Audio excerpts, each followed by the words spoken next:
චින්තනීය මාව මේකට සම්බන්ධ කරගන්න හිතුවේ මං හිතන්නේ එයාට විශ්වවිද්‍යාලයේදී මාව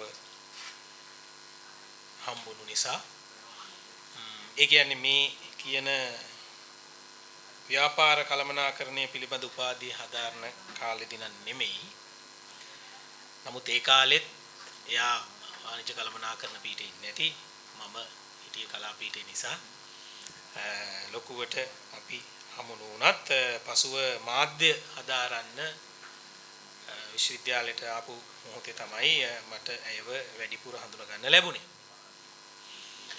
ඇය මේ පළ කරන 12 වෙනි කෘතිය කියන කාරණාව සහ මේ සඳහන් වෙන ආකාරයට නව කතාවට, කවියට, ගීතයට පෙම්බදින සහෘද හදවතක් හිමි ආදරණීය තරුණියක්, කාන්තාවක්, ලතැත්තියක් විදිහට මම ඇයව හඳුනා ගන්නවා දේශන ශාලාවේදීත්. ඉතින් මට පැවරිලා තිබෙන්නේ අවසරයි මේ මොහොතේ මෙතෙන්ට සම්බන්ධලා ඉන්න සියලු දෙනාටම මට පැවරිලා තියෙන්නේ මට දුන්නේ මේ සීනු නදී නව කතාව ගැන පුංචියට පොඩ්ඩක් මොනවා හරි කියන්න කියලා එහෙමනේ පොඩ්ඩයිනේ.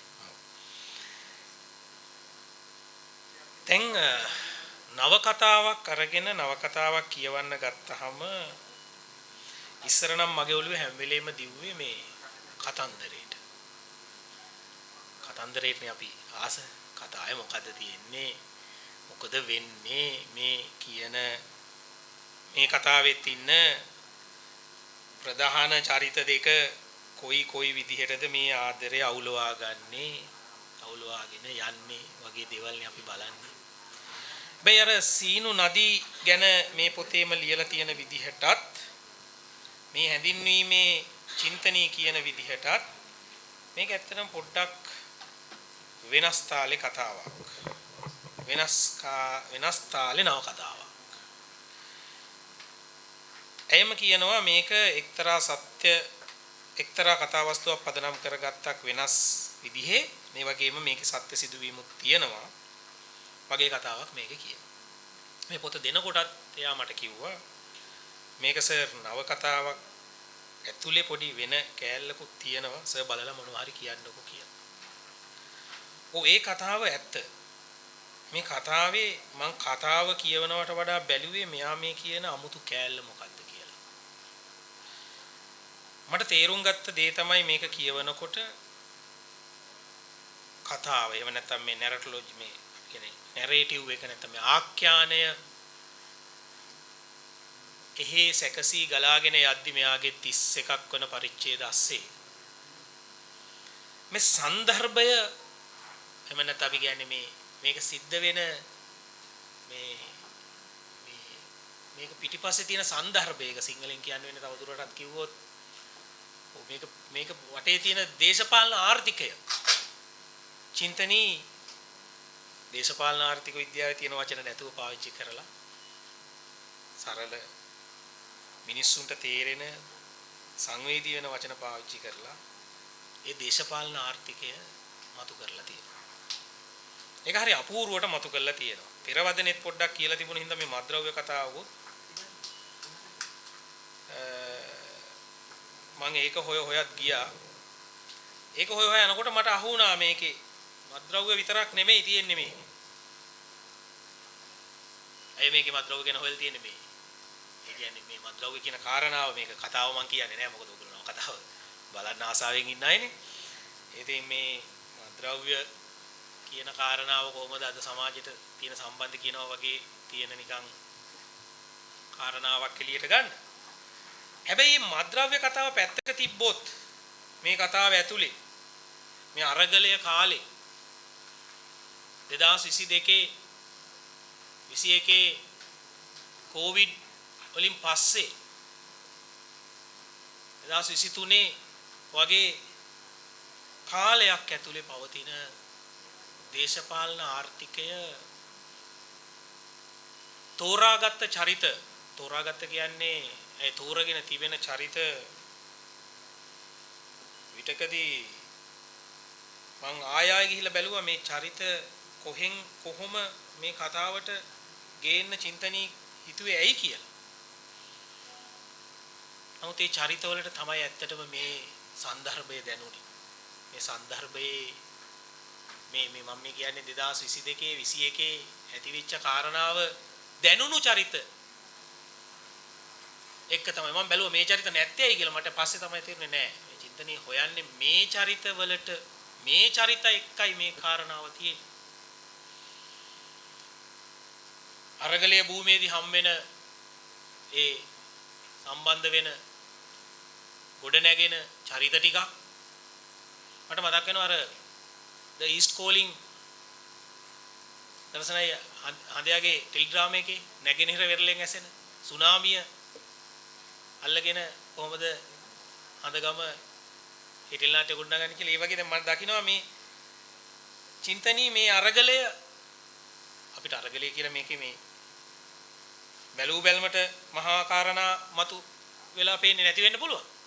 හැබැයි මේ චරිත මේකේ කතාවටත් වඩා මේකේ චරිත ගෙනල්ලා ඒ චරිත විසින් මතු කරලා දෙන දෙබස තුල ඒ චරිත ලෑස්ති කරලා තියෙන අවස්ථාව තුල ඒ චරිත ගැටෙන්න දීලා තියෙන ඉඩ ප්‍රස්ථා තුල චින්තනීය උත්සාහ කරලා තියෙනවා මේ දේශපාලන ආර්ථිකය මතු කරගන්න. ඒ දේශපාලන ආර්ථිකය ඇතුලේ ඔය අපි හැමදාම කියන අර මේ අපිට තියෙන පාරම්පරික එහෙම නැත්නම් සාම්ප්‍රදායික චින්තනය මේ නව චින්තනය විසින් දැහැ ගන්න හැටි ඒ දැහැ ගන්නකොට ඒක ඇතුලේ තියෙන ඒවා කැඩිලා යන හැටි මේ දේවල් ගැන හරි අපූර්ව විදිහට මේ පරිච්ඡේද 31 හෙමින් කතා කරනවා. මට පෙම්වතයි පෙම්වතියයි ආදර සම්බන්ධේ පටන් ගන්න තැනට එන්න ගියා මං හිතන්නේ 17 16 වගේ වෙනකම්ම යන්න සිද්ධ වුණා. ඒ අර කතාව බලන්න ආසාවෙන් ගියේ හින්දා. මේ ආදර කතාව කොහොමද සම්බන්ධ වෙන්නේ කියලා බලපෑ. හැබැයි යන අතරමඟදී මට හම්බුනේ ඒ පරිච්ඡේදවල හම්බුණු ඒ සන්දර්භය පැහැදිලි කරන්න ගත්තොත් එකක් තමයි ඇත්තට මේ මං ඉස්සෙල්ලා කියපු අරගලය. මොකද්ද මේ අරගලය කියන්නේ? අපේ ජීවිතවල 21 අරගලය කොහොමද අපි අඳුනගන්නේ? 22 අරගලය අපි කොහොමද අඳුනගන්නේ? ඒක අරගලය නිකන් තෙල් නැති හින්දා වෙච්ච නැත්නම් ආර්ථික ප්‍රශ්න හින්දා ඇතුණු අරගලයක්ද? නෑ මේ චින්තනී පැහැදිලි කරනවා ඒ කාලේ වෙනකොට අපේ මේ මිනිස් సంతානෙ තරගලයක් ඇදිලා තිබිලා තියෙනවා. තරුණ කණ්ඩායම් අතරත් මේ ඩිජිටල් නේටිව්ස් ලගේ 22 නේ 2022 කියන්නේ. ඒ කාලේ වෙනකොට අපි දැනන් නොහිටියට ඒ 2020 ඉපදිලා 22 වෙනකොට 2000 ඉපදිලා 2022 වෙනකොට අවුරුදු 20ක් 22ක් වෙච්ච තරුණයින්ගේ වෙන චින්තන ධාරාවේ අරගලයක් ඇති වෙලා තිබිලා තියෙනවා. ඒක රටේ තිබුණු ආර්ථික අරගලය හෝ ඒ දේශපාලන ප්‍රශ්නයට එහා ගිය අරගලයක්. ප්‍රේමයි, ආදරේ, ක්‍රෂ් එකේ, කසාදේ, විශ්වවිද්‍යාලේ ළමයි දැන් ආදරය හෝ ප්‍රේමය හෝ පෙම්වතිය හෝ පෙම්වතා ගැන හෝ ක්‍රෂ් එක ගැන හෝ කතා කරන විදිහ මේ පොතේ මේ කියන්නේ මේ වයස තරුණයා කතා කරන විදිහ මේ නව කතාව එළියට අරගෙන ඇදලා දානවා. ඒක අර ආර්ථික අරගලේ ඇදලා දැම්මට වඩා වෙනස් කතාවක්. තරුණ සෙල්ලක්කාර පෙම්වතා, සාම්ප්‍රදායික පෙම්වතා, සාම්ප්‍රදායික සැමියා, සාම්ප්‍රදායික බිරිඳ, සැමියා අහිමි වුණු බිරිඳ, සැමියා රට ඉන්න බිරිඳ. මේ බිරිඳවරු අපිට ඔක්කොටම බිරිඳ අපි ඔක්කොටම නිකන් එකයි වගේනේ නෑ. මේ බිරිඳවරු වෙනස් කියලා චින්තනී පෙන්නනවා. චින්තනීගේ පුංචි අම්මා එක බිරිඳක් අර ඩිස්පෙන්සරියේ කස්මිකගේ නේද එක පෙම්වතියක් ඒත් එක්තරා බිරිඳක් තව තැනක මේ විදිහට ඒ කියන්නේ කවුද සීනු නදිගේ අම්මා තව බිරිඳා දෙනුවරගේ ගෙදර කාරණා තව කාරණාවක් ඒ තාත්තා තව මේගොල්ලෝ අර අපි දැක්ක සාම්ප්‍රදායික නවකතා දැක්ක අර ඒ ස්ටීරියෝටයිප් ඒ බිරින්දෑව නෙමෙයි හිටියේ. ඊට වඩා බිරින්දෑව ගොඩක් අලුත් බිරින්දෑව ගොඩක් එලිදරව් කරගමින් තමයි චින්තනි මේක ලියන්නේ. අලුත් පෙම්වත්තු ගොඩක් චින්තනි එළියට දානවා. මේකේ ඉන්න කාස්මික මේ මේලාවේ තියෙන නවකතාවල ඉන්න පෙම්වතාම නෙමෙයි. මේකේ ඉන්න මේ සීනු නදී එයා මේ අපි දන්න කෙල්ල නෙමෙයි. අපේ ඔළුවේ තියෙන ස්ටීරියෝටයිප් ගෑන් ළමයි නෙමෙයි. ඔව් ඒක ඇත්ත මම විශ්වවිද්‍යාලේ දකිනවා මොකද ඒ තරුණ කණ්ඩායමෙන් භාගයක් විශ්වවිද්‍යාලයේ මේ යම් පිරිසක් අපිටත් එනවනේ. දැන් මාත් දකිනවා ඒක. ඒක චින්තනී එළියෙන් දැකලා තියෙනවා. මේ ඩ්‍රග්ස් ඇයි ඩ්‍රග්ස් වලට තරුණ ගෑනු ළමයා ගියේ? ඇයි පිරිමි ළමයා ගියේ? ඩ්‍රග්ස් වලට දැන් ඉන්න කැම්පස් එකේ ළමයි යන්නේ ඇයි? නරක කොල්ලෝ හින්දා? නැත්නම් නරක කෙල්ලෝ හින්දා? නෑ චින්තනී ඒ ආන්තික தত্ত্বය එම නැත්නම් අපි කියන්නේ පැත්තකට කිරිල්ල එම නැත්නම් ඒ ගතානුගතික සිතුවිල්ල බැහැර කළා. ඒකට ඇයි එහෙම වුනේ? අරගල භූමියේදී ඒ කතා එළියට ආපු හින්දා චින්තනී ඒක දකින්න නැති ඒ කෙල්ලන්ගේ ඒ කොල්ලන්ගේ හිත ඇතුලේ තිබුණු කතා චින්තනී එහෙ ඉන්නේ නැතිනේ අරගල වෙලා නේද? එතකොට ඒ කෙල්ලෝ කියපු කතා ඒ කොල්ලෝ කියපු කතා ඒ නිදහසේ කූඩාරම් ඇතුලේ කියපු කතා අපි හෙව්වේ අපි අපේ සංස්කෘතිය අපි හෙව්වේ කූඩාරම් ඇතුලේ ළමයි හම්බෙන්න දේවල් සිද්ධ වුණා වගේ නිකන් හරිම කැත තැනක තිබුණු සංකල්ප ටිකක් එක්කනේ අපි හිර වෙලා හිටියේ තරුණයෝ එකතු වෙලා නේද අපිට සමාජ දෘෂ්ටියෙන් අපි බැලුවේ සමාජ විද්‍යාත්මක දෘෂ්ටියෙන් බැලුවේ ඒක ඇතුලේ බොහොම නරක වැඩක් වෙන්නේ වගේ කියලා තමයි බැලුවේ දේශපාලන දෘෂ්ටියෙන් බැලුවේ ඒක මාර විප්ලවීයයි අරගලේ මාර විප්ලවීය දේශපාලන දෘෂ්ටිය ආර්ථික දෘෂ්ටියෙන් බැලුවොත් ඒක සල්ලි පොම්ප වුණා ONGO මෙහෙමයි එක කොනවන් තුන හැබැයි ඒක සමාජ විද්‍යාත්මක දෘෂ්ටියෙන් බැලුවාම මේක ඇතුලේ අපේ ගොඩක් ගත්තේ ගොඩක් ගන්න උත්සාහ කළේ ඒක වෙන්න හොඳ නැති වැඩක් වගේ නිකන් එහෙම කූඩාරම් වලක ඒ මොකද අපි ගාව තිබුණේ 2000ට ඉස්සෙල්ලා සංස්කෘතික මනස හැබැයි 2000 ඉපදිලා 2022 වෙනකොට මේ අරගලයට මුල පුරපු තරුණයන්ගේ මනස සම්පූර්ණ වෙනස් කියලා චින්තනීගේ නවකතාව ඇතුලේ ගේන චරිත වල මතු කරලා පෙන්නනවා. හරි. එහෙම මං කියවේ අරගලය ඒ විදිහට අලුත් චරිත හදලා තියෙනවා නවකතාවලට. කෙටි කතා වලට විතරක් නෙමෙයි අපේ ජීවිතවලට අපේ ගෙදෙට්ට.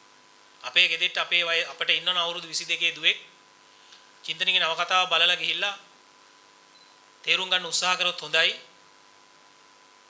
ඒ දුව 22 චින්තනය අද වෙනකොට කොතනද තියෙන්නේ? ඒ කියන්නේ මම මේ කියන්නේ හොඳට නරකද කියන එක නෙමෙයි. මේ චින්තන ධාරාව වෙනස් වීමට මේ ඩිජිටල් නේටිව්ස් ලට බලපාන සාධක ටික. අපි මේ ඔබ අපි හිතන ෆෝන් එක කියන සාධකයටත් එහා ගිහිල්ලා තියෙන්නේ. ෆෝන් එක නෙමෙයි. ෆෝන් එක තුලින් ඇති කරලා තියෙන ෆෝන් එක තුලින් අපිට බලන්න ලැබිලා තියෙන අපි අත්දකින්න ලැබිලා තියෙන ප්‍රේමය අපි අත්දකින්න ලැබිලා තියෙන රිලේෂන්ෂිප් මේක ඒ වචන ඒ විදිහටම පාවිච්චි කරනවා රිලේෂන්ෂිප් ක්‍රෂ් දැන් මෙතනින් කාටද ක්‍රෂ් එකක් ඉන්නේ කියලා මම අහුවා මොකද කියන්නේ ක්‍රෂ් එකක් ඉන්න අය කවුද ඉන්නේ අහන්න හොඳ නැද්ද චින්තනේ නෑනේ හොඳ නෑනේ පෙම්වතෙක් ඉන්නේ කවුද කියලා අහුවා ඩේටින් යනවද කියලා මම අහුවා ඒ වෙච්චර හොඳ නෑ නේද නිකන් අහනකොට නිකන් ඇඟ කිලිපලා යනවා පෙලක් අයට මං හිතන්නේ නිකන් ඩේටින් එහෙම හොඳ නෑ නේද වගේ කියලා නෑ ඒ හොඳ නැත්තේ අපේ චින්තනයේට විතරයි අපි මේක ඉඳගෙන ඉන්නකම් අපි මේක හිතාගෙන ඉන්නකම් විතරයි නමුත් මේ අපි එළියේ සමාජයේ දකින්න මූණ දෙන අත්විඳින එක ඇතුලේ මේ ඩේටින් එකට තියෙන මේ ඩේටින් එකට තියෙන ඉඩ ප්‍රස්තාව ඇතුලේ සමාජය නිර්මාණය කරගත්ත සාහිත්‍යයක් කලාවක් රසවින්දනයක් හැදිලා තියෙනවා. ඒක ඉතින් අපිට දිරව ගන්න බෑ ඒක වෙන කතාවක්. අපි මේ නේටිව්ස් වල නොවන හින්දා. හැබැයි එහෙම එකක් හැදිලා තියෙනවා. ඒක ඔය අපි හිතන විදිහට මේ ඔක්කොම අර්බුද නැහැ. නම් පොඩි ප්‍රශ්න ඇති නමුත් එහෙම අර්බුද නැහැ. අපි හිතන්නේ එහෙමනේ. මේ විශාල නේද? අර නෑ එහෙම නෑ. ඒගොල්ලෝ අපිට වඩා අවබෝධයෙන් තේරුම් අරගෙන එකිනෙකාට අවශ්‍ය කරන සැබෑ ප්‍රශ්න කතා කරනවා කියලා චින්තනීගේ පොතේ කියන දේවල් වලින් තේරෙනවා. පුංචි අම්මත් එක්ක කතා කරන දේවල් වලින් තේරෙනවා සැබෑ ප්‍රශ්න වල තියෙන නේද? වටිනාකම් කතා කරන්න ඕන හැටි මේකේ තියෙනවා නේද? චානුක කොහොමද ඔය තරම් බෙහෙත් ගැන දන්නේ? සයන්ස් නේ කරලා තියෙන්නේ. ෆාමසිස් කෝස් එකක් බාගෙට කරලා තියෙනවා. මේ කතාව කියනකොට හඳුනා ගන්න කවුද චානුක කියලා. ඒ කියන්නේ මේ චම්මා එහෙම නැත්නම් සීනු නදීගේ පුංචිගේ ජීවිතේ සීනු නදීගේ පුංචිගේ මහත්තයා නැහැ නෙමෙයි ඉන්නවා වෙන තැනක. එතකොට මේ අම්මා මෙහි අම්මා කියන රෝල් එකෙන් බැලුවොත් නම් හරි ස්ටිරියෝටයිප්. අපිට ගැහණියක් දැස විවිධ එයාගේ විවිධ භූමිකා, එයාගේ විවිධ කැරක්ටර්ස්. මෙහෙම අපේ ජීවිතවල තියෙනවා කැරක්ටර්ස් තියෙනවා, රෝල්ස් තියෙනවා, ප්‍රොෆෙෂන්ස් තියෙනවා, ඒ කියන්නේ වෘත්තීන් තියෙනවා, සහ ප්‍රොෆයිලුත් තියෙනවා දැන්. දැන් වර්තමානයේ අපිට තියෙන ප්‍රොෆයිල් එක ගොඩක් අයට. ඉස්සර නම් මරණාම තමයි ප්‍රොෆයිල් එකක් හම්බෙන්නේ. නේද? අර සෝහන් කොතේ තමයි පැතිකඩ ගහලා දාන්නේ. නමුත් අපිට දැන් සජීවීවම ඉන්නකොටත් ප්‍රොෆයිල් එකක් තියෙනවා. මේ ප්‍රොෆයිල් එක පෝෂණය කරන්න ගියහම හැදිච්ච අලුත් සංස්කෘතියක් තියෙනවා. ලයික් කරේ නැත්තම් තමයි යාළුවෝ තරහ කරගත්ත හැටි මතක ඇති ඕගොල්ලන්ට. දැන් මම කියන්නේ Facebook පාවිච්චි කරන අයට එහෙම මම මේ කියන්නේ. තමන්ගේ ෆොටෝ එකට ලයික් කරේ නැති වුනහම තමන්ගේ ආත්ම රාගයෙන් නාසිසම් එකෙන් තමන් ඒ ලයික්ද තම්අප්ද දාලා තියෙනවා. එච්චර ගණන් ගන්න නෑ. ඒ දාලා තියෙන යාළුවා කවුද කියලා බලනවා. තම්අප් දාලා තියෙන නේ. දැන් මොකද හાર્ට් එකක් දාලා තියෙන රතු හાર્ට් එකක් දාලා තියෙනවා. හරි මරු. එයා ටිකක් මරු. කවුද කියලා බලනවා. රාගෙන් ආත්ම රාගෙන් හැසිරෙන සංස්කෘතියක් ගොඩනැගෙන පරිසරයක අපි බලපු නව කතාවල ඉන්න චරිත මේ නව කතාවේ චින්තනය ගෙනල්ලා නැහැ. හැබැයි ඒ ආදරය, ඒ ප්‍රේමය, ඒ ක්‍රෂ් එක, ඒ රිලේෂන්ෂිප් එක දැන් ඒ වචන වලින් නෙමෙයි ඉස්සර ඒවා කියලා තියෙන්නේ. ඒවා ගමේ ගොඩේ කියලා තියෙන්නේ. ඒවා ටිකක් නිකන් අලුත් වචනනේ නේද? රිලේෂන්ෂිප් එක කිව්වහම නිකන් අවුල්. දැන් අපේ සමාජයේ අපි කොච්චර ස්ටිරියෝටයිප්ද කියනවනම් අපිට අපේ ගෙවල් වල වුණත් දැන් අපිට එහෙම ගැහැණු මිතුරියක් ඉන්න බෑ වගේනේ. නමුත් දැන් ඒවා කඩලා නේද මේ අලුත් WhatsApp social media ටික මොකද කරලා තියෙන්නේ? ආයෙ අපට අලුතෙන් මම කියන්නේ මට බැලුවොත් ගැහැණු මිතුරන් වැඩි ප්‍රමාණයක් දැන් ආයෙ ඉන්නවනේ. හැබැයි අපේ තියෙන සම්ප්‍රදාය තුල එහෙම ඉන්න පුළුවන්ද ලේසියෙන්? ගැහැණු ළමයිට ඉන්න පුළුවන්ද එහෙම පිරිමි මිතුරන් වැඩිපුර එහෙම ගෙදර එහෙම කායෙක් එහෙම කතා කරලා එහෙම ඉන්න පුළුවන්ද ටික? ඈ? අන්දනේ කොළඹ නම් මාතර එහෙම පුළුවන්ද? අමාරුයි නේද? හරි නමුත් ඒ අමාරුව මම විශ්වාස කරන්නේ දැන් සමාජයෙන් ගිලිහිලා ඉවරයි.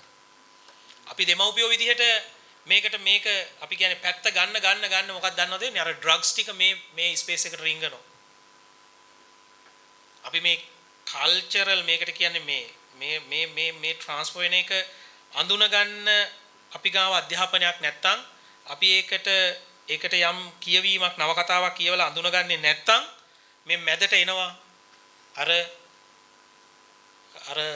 මේක තිප්පලක් වගේ කරගෙන ඉන්න අර ඩ්‍රග්ස් ටික අර අයිස් ටික ලංකාවේ හදන්න පුළුවන් හදන අයිස් ටික හරි තැන් වල හැදෙනවා ඒ හදන එක විශ්වවිද්‍යාල ළමයා ගාවට එනවා ඇයි අර රිලේෂන්ෂිප්ස් නැහැ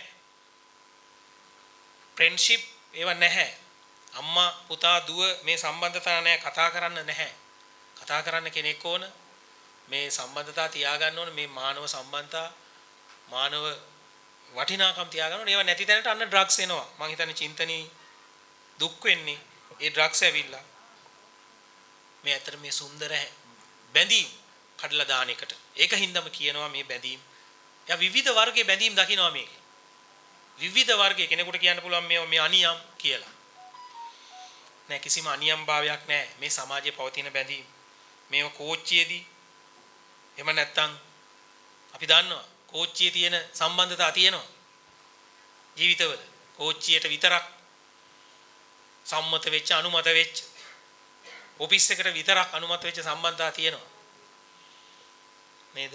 සම්බන්ධතා තියෙනවා. ක්‍රෂ් තියෙනවා. ක්‍රෂ් තියෙනවා. දැන් ඔයගොල්ලෝ කාටවත් ක්‍රෂ් එකක් නැහැ කිව්වනේ. බයි ක්‍රෂ් තියෙනවා නේ? ඉතින් මේ දේවල් තියෙන මේ 2022 23 කාලේ අරගලයකුත් ඇවිල්ලා ඒ ඩිජිටල් සමාජය විසින් තමන්ගේ ප්‍රකාශනය එළිදක්වන හැටි මේ පොතේ තනින් තැන අපූර්ව විදිහට මතු කරමින් මම මේකේ තියෙන කෑලි කියන්නේ නැහැ. ඉතින් එහෙම ලස්සන හරිම අපූර්වට දේවල් ඉදිරිපත් කරපු තැන් තියෙනවා. විප්ලව එකරයින් දිනන්නේ නැහැ වගේම කුරුසයට කරගහන හැම කෙනෙක්ම විප්ලවකාරයෙකුත් නෙමෙයි. තම තමන්ගේ අරමුණු දිනාගෙන ජනතා ව්‍යාපාර පාවලා දෙන එවුන් එක්ක ওই විප්ලව දිනන්න බැරි නිසායි මං කියන්නේ මේ පාර ඕකත් තේරුමක් නැහැ කියලා. මේ මිනිස්සු දන්නවා විප්ලවයේ හිටියේ යම් දේවල්. අපි හිතන්නේ දන්නේ නැතුව මේ විප්ලවය කරේ කියලා. නෑ දන්නවා. මේ තරුණයෝ මෝඩයෝ නෙමෙයි. හරි? මේ තරුණයෝ මේක මෝඩ විදියට හැසිරුණා කියලා අපි හිතනවා නම් ඒක වැරදි. මේ විප්ලවය ගෙනල්ලා තියෙන තැන් හරිම අපූර්වයි. ඒකේ විප්ලවය ගැන විප්ලවය ගැන එහෙම මෙහෙන් කතා කරන ගමන් හැබැයි මේ තරුණ පරම්පරාවක විප්ලවය පිළිබඳව මේ ඩිජිටල් පරම්පරාවේ නැත්නම් ඩිජිටල් තරුණයාගේ විප්ලවය පිළිබඳ චරිතාස්සේ ගෙනහල්ලා මේ කතාව එළියට දානවා හරිම අපූර්ව විදියට චින්තනයි. ඉතින් ඒක හින්දායි මම කියන්නේ මේක කතාවට වඩා සන්දර්භයක් ඉදිරිපත් කරන නව කතාවක්. සන්දර්භය මතු කරලා පෙන්නන නව කතාවක්. කතාව බලනවට වඩා හොඳ මේ සන්දර්භය ඇතුලේ ඇය හොයාගෙන තියෙන මානව චින්තනයේ තියෙන කාරණා මොනවද කියලා තේරුම් බේරුම් කරගන්න එක.